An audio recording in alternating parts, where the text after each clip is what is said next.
ভাইটা হবরে খান দেরি হইয়া যায় হাতু লাগে ঈদের নমাজ ঘড়িও হালায় ভাইটা হবরে খান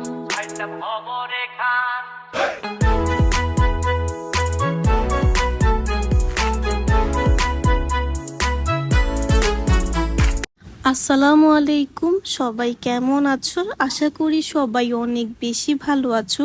2025-এর হ্যাপিনেস কিন্তু চলেই আসছে। আপনারা চাইলে কিন্তু এই হ্যাপিনেস আমাদের লোকেশনে এসেও দেখে যেতে পারবেন। আর আমার মনে হয় এই বছরের প্রত্যেকটা গরু একদম অ্যাভারেজ সাইজের এনেছে। বেশি বড়ও না বেশি ছোটও না, একদম মিডিয়াম সাইজের গরুগুলো আমার আব্বু নিয়ে এসেছে। আর কুরবানি যেহেতু আল্লাহর নামে আমরা সবাই দিই, তো আমরা সবাই চেষ্টা করব যাতে সুন্দর দেখে শুনে যাতে ভালো দেখে একটা গরু কিনতে। তো ওই গরুগুলো কিন্তু আমার আব্বু একদম দেখে শুনে নিয়ে এসেছে। আপনারা চাইলে আমাদের লোকেশনে এসে বুঝে শুনে দেখে দেন গরুগুলো কিন্তু কিনতে পারবেন। আর দাম কষাকষি তো থাকবেই, এটা না হলে তো কুরবানি ঈদ মনেই হবে না। আর আমি তো ভিডিওর মাঝে একদম ক্লিয়ার ভাবে ঘুরিয়ে প্রত্যেকটা গরুকে দেখিয়ে দিচ্ছি। তাও যদি আপনারা সরাসরি দেখতে চান তাহলে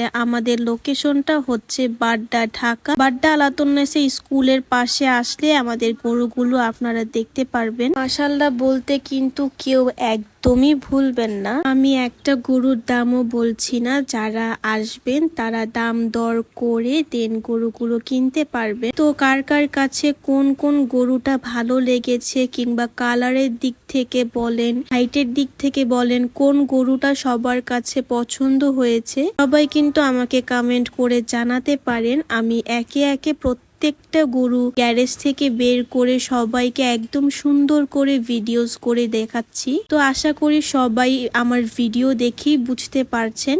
আর প্রতি বছর ট্রাক থেকে নামানোর টাইমে গরুগুলো কিরকম পাগলামি করে বা কি ধরনের প্রবলেমে আমরা পড়ি, প্রত্যেকটা ডিটেলসে ভিডিও একটা হলেও আমাদের পেজে আপলোড হয়। বাট এই বছর গরুগুলো আসতে আসতে একদম রাত হয়ে গিয়েছিল, তো তার জন্য আমি ভিডিওস ওরকম ভাবে করতে পারিনি। তাও একটা রিলস আপলোড করেছি, যদি কেউ দেখতে চান আমাদের পেজে গিয়ে দেখে আসতে পারেন। তো এই গরুটা কিন্তু 8 সিসি গরু ছিল। এই গরুটা আমাদের সেল হয়ে গিয়েছে। আপনারা আরো অন্য গরু দেখতে পারেন। আপনাদের সাথে কথা বলতে বলতে আমি কিন্তু 8টা গরু একদম ভিডিওতে দেখিয়ে ফেলেছি। এটা ছিল 9 নাম্বার একটা গরু। এই গরুটাও আপনারা দেখতে পারেন। এই গরুটাও কিন্তু অনেক সুন্দর একটা হাইটওয়ালা গরু। তো যার যার লাগবে তারা তো অবশ্যই আমাদের লোকেশনে চলে আসবেন। আর আজকের ভিডিওটা আমি এখানেই শেষ করছি। আবার কোনো নতুন ভিডিওতে আপনাদের সাথে দেখা হয়ে যাবে। তো আমি এখানেই বিদায় নিচ্ছি। টাটা।